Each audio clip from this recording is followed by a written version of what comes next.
On this episode of the Everett Lee Show, we talk about Fast and Furious 6, the sixth film in the franchise, and it happens right now. The Everett Lee Show podcast, a shot of entertainment.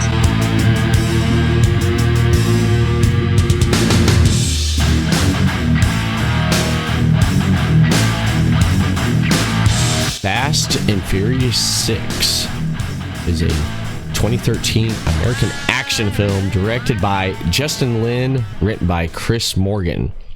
It is a sequel to Fast 5 from 2011 and is the sixth installment of the franchise, of the Fast and Furious franchise. It stars Vin Diesel, Paul Walker, Dwayne "The Rock" Johnson, Michelle Rodriguez, Jordana Brewster, Tyrese Gibson, Sung Kang, Luke Evans, and Gina Carino.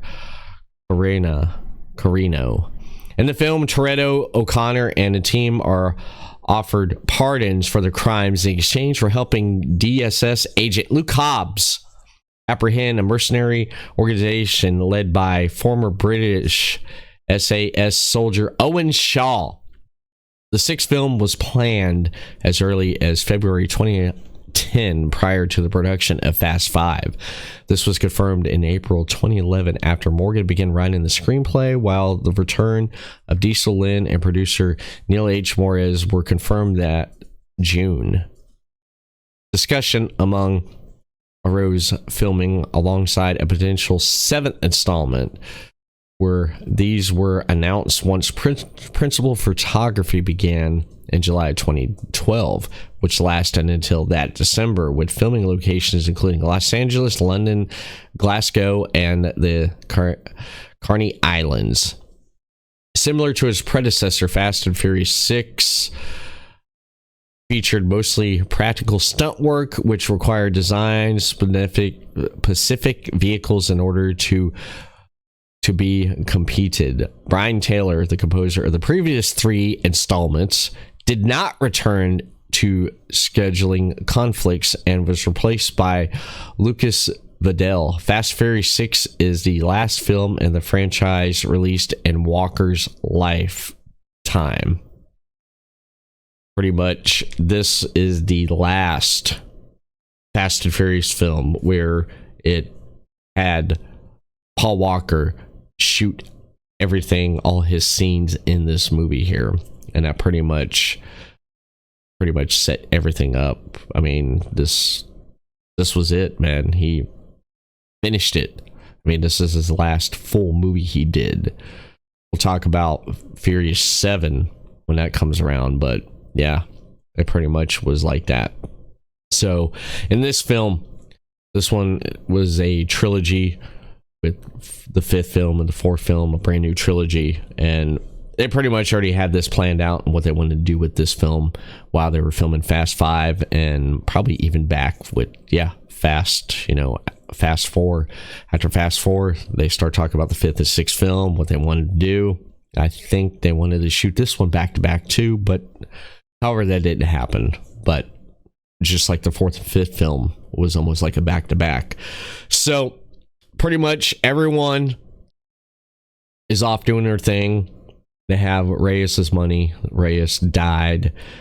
He was shot by Hobbs, and pretty much Dom is with what's her name, Elena. They're pretty much a couple now, because I mean, Letty, and with Letty returning in this film, how was that going to happen? But anyway, so Hobbs with Gina Garona. I can't even pronounce her damn name, man. What the hell is her name?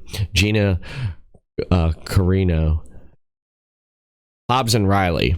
Gina plays Riley, tracking down Owen Shaw, and Hobbs needs a team to think just like this team here. So he goes to Dominic Toretto and says, hey, I need your help, but I need you and your team. He's like, I'm not here to arrest you.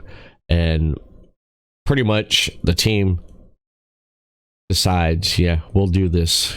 Hobbs lays out what's going on, and they're like, yeah, we'll do it, but there's one catch: pardons all around. So Hobbs is like, done. That, pardons all around. So the team gets together, then they go after Shaw, and during the course of the film, Dom was trying to get Letty, and their first interaction when you see Letty on the screen again after you've seen her in the fourth film, Letty shoots Dom in the shoulder. What comes to find out was Letty has amnesia, and to dig further into it, which I thought was pretty neat, was Brian was like, I brought this on myself, let me make it right. And Dom tells Brian, you do what you got to do. And he asks for a favor from one of the former FBI agents he worked with, where in the fourth film, I forget his name, he broke his nose, which was great in that film, in the fourth one. So he comes back and he goes to prison. He gets in there and he only has a short window, because if he don't get in and get what he needs, he gets out, he's pretty much locked up for life, because he's still on the FBI's most wanted list after what he did at the beginning of the fifth film, breaking out Dominic Toretto. So let me take a drink here. Brian O'Connor needs to talk to Braga. We haven't seen Braga or heard of Braga since the fourth film, and Brian makes some noise and breaks the dude's nose again. And he's like, not again. I thought it was great. I went to the theaters and seen the sixth film, and people were laughing about it. They thought it was a great moment, but he gets Braga's attention, and that interaction with him and Braga was great, because Braga's like, he didn't forget. He put him in jail, but he explained that he worked with Owen Shaw, and Brian did some digging and come to find out, yeah, he was connected with Braga, and Owen Shaw was, and apparently they had a connection there. And when Shaw tipped off Braga about an informant, which was Letty, then Shaw was going to go finish the job because Letty didn't die. You actually seen what happened, and couldn't remember. So Shaw was like, you know what? I'm going to use you. And that pretty much happened there. In the course of the film, Dom is trying to make Letty remember and stuff. And she sees all this stuff. And she's like, we're together. We're a couple. But what happens is that Dom eventually gets through to Letty, but she still she still has amnesia. But that was the turning point there towards the end of the film there. Gina Riley's the character Riley ends up turning and joining Shaw. She pretty much, it was in with Shaw the whole time, and they're pretty much trying to take down this team. And that last part of the movie with the big plane action sequence was just that was crazy. That was some crazy shit there. I remember people talking about it like, oh, I can't believe it, they're blowing up big planes now. At this point now, after the fifth one, the action stuff started getting a little bit ridiculous there. But they end up taking down Shaw. They end up taking down his his team, and they capture Shaw, and they pretty much get pardons all around. So they go back. Dom goes back to the house that in the first film that we've seen, and him and Elena part ways. Elena knew, it's like, hey, if there was a chance that her husband was alive, she would go. So she understood that though. But man, you felt bad, she got hurt, the woman that Dom loved comes back, and basically she gets kicked to the curb. But you see what happens with her in the next two films. But besides that, it pretty much, this film right here, especially with the mid-credit scene. Han is involved in a car chase in Tokyo when he's suddenly broadsided by an oncoming Mercedes. The driver walks away after leaving Letty's cross necklace by the crash and calls Dom saying, "You don't know me, but you're about to," as Han's car explodes, which, come to find out, it was Jason Statham. It was like, oh shit. So what happened to Han in Tokyo Drift was not an accident. It come to find out that Han was purposely killed by Jason Statham. But who is Jason Statham? Which we find out in the next film is Owen Shaw's brother. We find that out. We find Owen's brother was responsible for basically killing Han in the mid-credit scene there. It was like, wow, big moment there. But pretty much the film was pretty much, as I mentioned, was planned, and the sixth film premiered at the Empire in Leicester Square on May 7th, 2013. It was then first theatrically released in the United Kingdom on May 17th and worldwide on May 24th in conventional and IMAX theaters by Universal Pictures. The film received generally positive reviews from critics, with praises from Lynn's direction, cast, performance, and action sequences. It grossed $788.7 million, making it the sixth highest grossing film in 2013.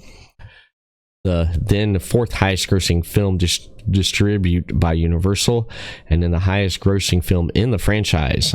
The sequel, Furious 7, was released in the United States in 2015. Your time mark there, which we'll talk about there. Let's see. Development. Okay. Again, let's talk more about the development. In February 2010, Diesel confirmed that production of Fast 5 was commencing and also announced that a sixth installment was being planned. In January 2011, producer Neil H. Morris said more, quote, "In Vin, in my mind, we already know what the sixth film is. We already been talking about it. Vin and I had numerous conversations about what that might be. And we're starting to get serious about it right now. We just finished Fast 5 like 4 or 5 weeks ago, and we just needed a break. And now we're going to start focusing on that."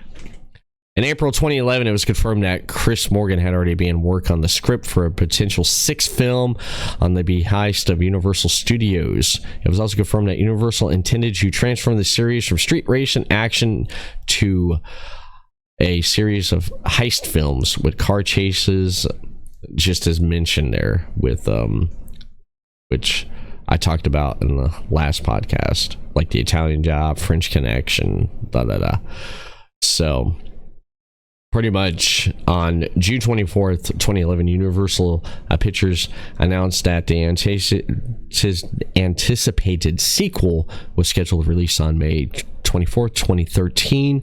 Morris and Diesel returned as producers, and Lynn returned to direct. If you look at it this way, Lynn, at this time, up to this film, he directed Tokyo Drift, Fast and Furious, Fast 5, and now Furious 6. So he pretty much is, at this time when the sixth film came out, one director that's directed the most Fast and Furious films at this time here. Let's see. In an interview with Box Office, Lynn revealed that he had, after discussing with Diesel storyboards, pre-visualized and edited a 12-minute final for Fast 6 before filming was completed on Fast 5. Lynn said he shot the footage and he was unsure at the time if there would be a sequel or he'd be able to direct it. But he wanted to have input on how any sequel would end. On October 21st, 2011, the Los Angeles Times reported that Universal was considering filming two sequels, Fast 6 and 7, back-to-back with a single story running through both films, both written by Morgan and directed by Lynn. On December 20th, 2011, Diesel stated that Fast 6 would be split into two parts. In with writing for the two films occurring simultaneously. On that decision, Diesel said, quote, "We have to pay off this story. We have to have the service of all characters' relationships, and what we started mapping out, all that out, it just went beyond 110 pages. The studio said you can't fit all that story in one damn movie." On April 23rd, 2012, it was announced that mixed martial art fighter turned actress, I'm throwing that in there, Gina Carano, was in negotiations to play a member of Hobbs' team. On May 1st, 2012, Michelle Rodriguez was confirmed to reprise her role as Letty Ortiz and announced that West actor Luke Evans has been offered the role of the villain. Evans was confirmed to join the cast on May 9th, 2012, portraying the leader of a heist gang. On July 27, 2012, Joe Tasman was confirmed to appear as the villain. On February 15, 2012, Johnson confirmed that Fast 6 would begin filming in May 2012, with some of the production take place in the United Kingdom and Germany. Johnson stated that the two intended sequels would no longer be filmed simultaneously because of weather issues in filming locations, and that production on Fast 7 would begin only after the completion of Fast 6. However, filming did not officially begin until July 30th, 2012. In February 2013, it would confirm that the film would be titled Fast and Furious 6.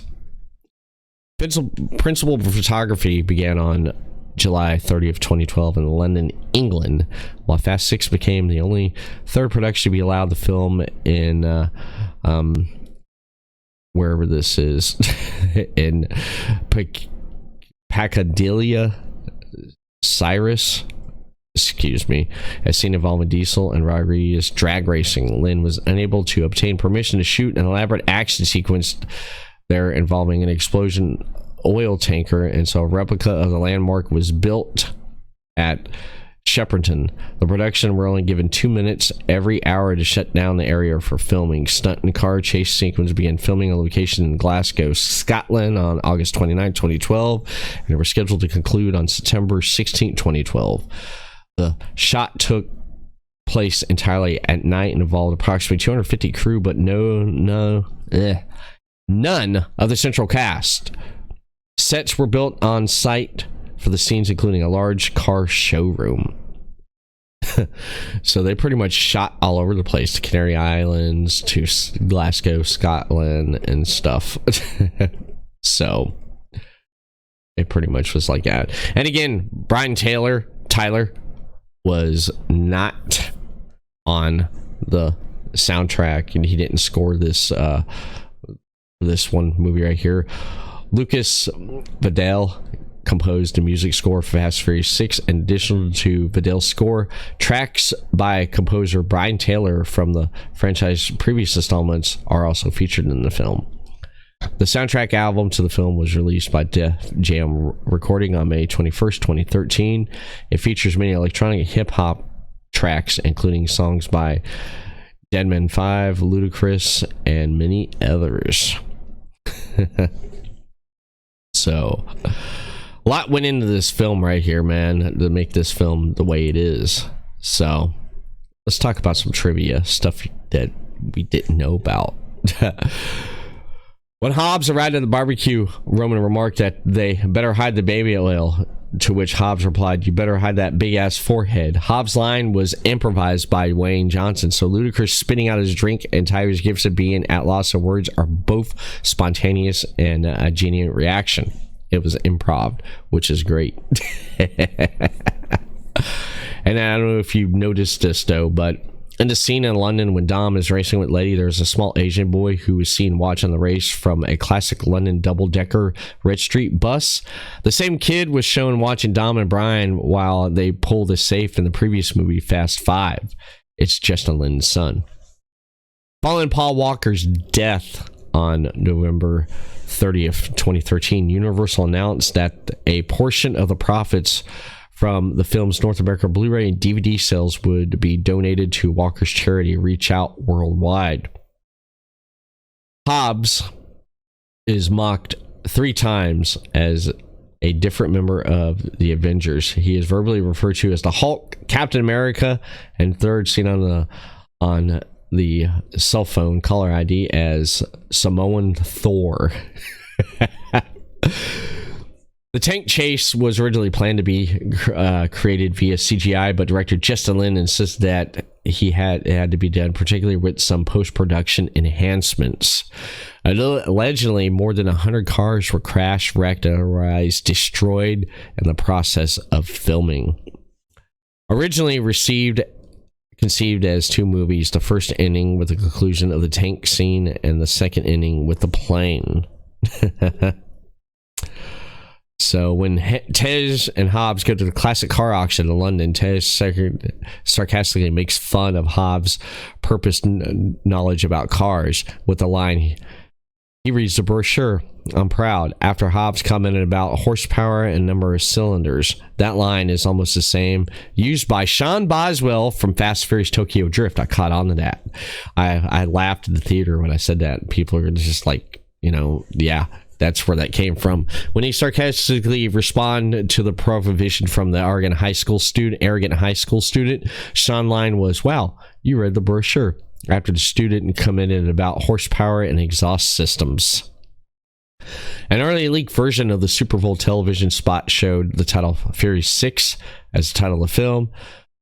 The later released teaser poster television spots shown the final title of the film. Justin Lin clarified that Universal Studios made the decision to promote the film as Fast 6 or Furious 6, but the official title is Fast and Furious 6. Oh, man. When Brian O'Connor is taken, Paul Walker was taken his prison mugshot, his alias is T. Bridges. That is the combination of his two co-star names, Tyrese Gibson and Ludacris. The chase scene in central London was filmed briefly near Wimbledon Stadium, then edited to look like a whole chase was based in central London. So, Dwayne Johnson makes at least two direct references to his wrestling past. During one conversation, he says, Grand Dam T, which was the main saying in cutting his old original wrestling promo as The Rock. He also states that he wants to come down on Shaw like the Walls of Jericho. Biblical reference aside, Walls of Jericho is a signature finishing move of wrestler, musician Chris Jericho. So... That right there. But this film right here, it pretty much, this is the last film in this new trilogy that was set after Too Fast, Too Furious, and before Tokyo Drift, the third film. And it pretty much set up for the seventh film, which is the first in the franchise, or in the story. If you're looking at the story of how these films are arranged in a story, the seventh one after Tokyo Drift. So after this one, the rest of the three films are pretty much after the events of Tokyo Drift there. So if you look at the timeline, you got the Fast and Furious, Too Fast, Too Furious, Fast and Furious, Fast 5, Fast and Furious 6, and Fast and Furious Tokyo Drift. So that's timeline order right there. If you decide to go in and watch movies, I know some people like to watch it in timeline order or just sequel orders, 1, 2, 3, 4, 5, etc.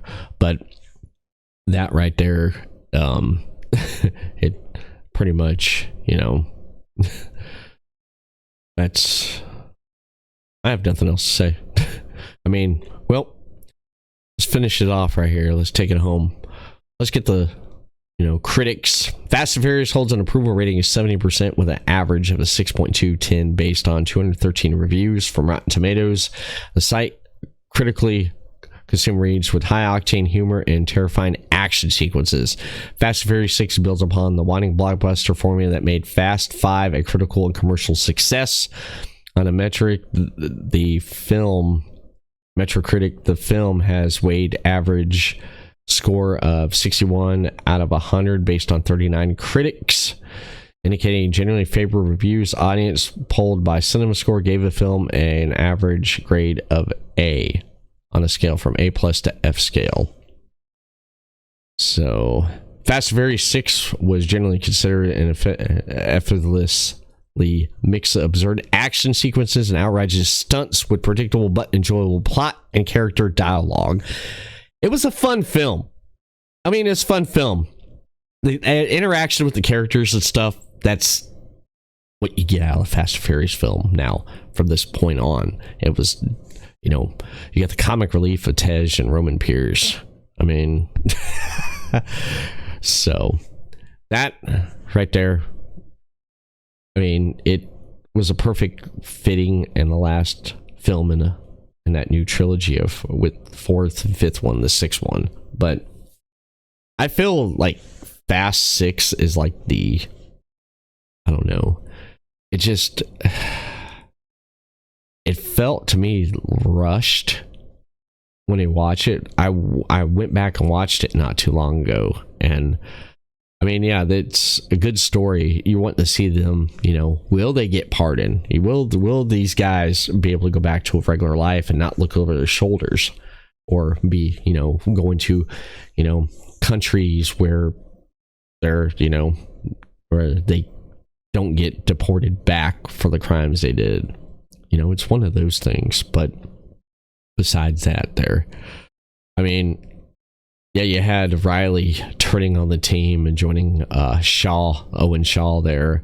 And then you had Giselle. Oh, yeah, we can't move. Giselle, Han, let's talk about that there real quick in the clue before I take it home here again. Giselle ended up dying in the last part of the movie there, and he pretty much went to Tokyo to settle down. You know, that's where he wanted to go. And so that right there was enough to make him run to Mexico and stay there. But there's more to that story later on revealed up on the 9th film, which we'll get to there. We're making our way there. We definitely are. But I don't know what else to say. I think that's it, man. That's it.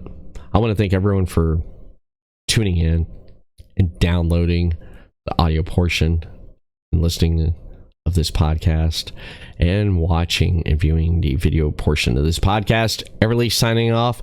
We'll see you again next time for another new episode of The Everett Lee Show. Peace. Follow The Everett Lee Show on the following social media platforms: Facebook, The Everett Lee Show; Twitter, @The Everett _Lee; Instagram, Everett Lee. Subscribe, follow The Everett Lee Show on the following platforms: Anchor.fm/ Everett Lee Show, YouTube, Everett Lee, and Johners Podcast Network, WrestlingWithJohners.com.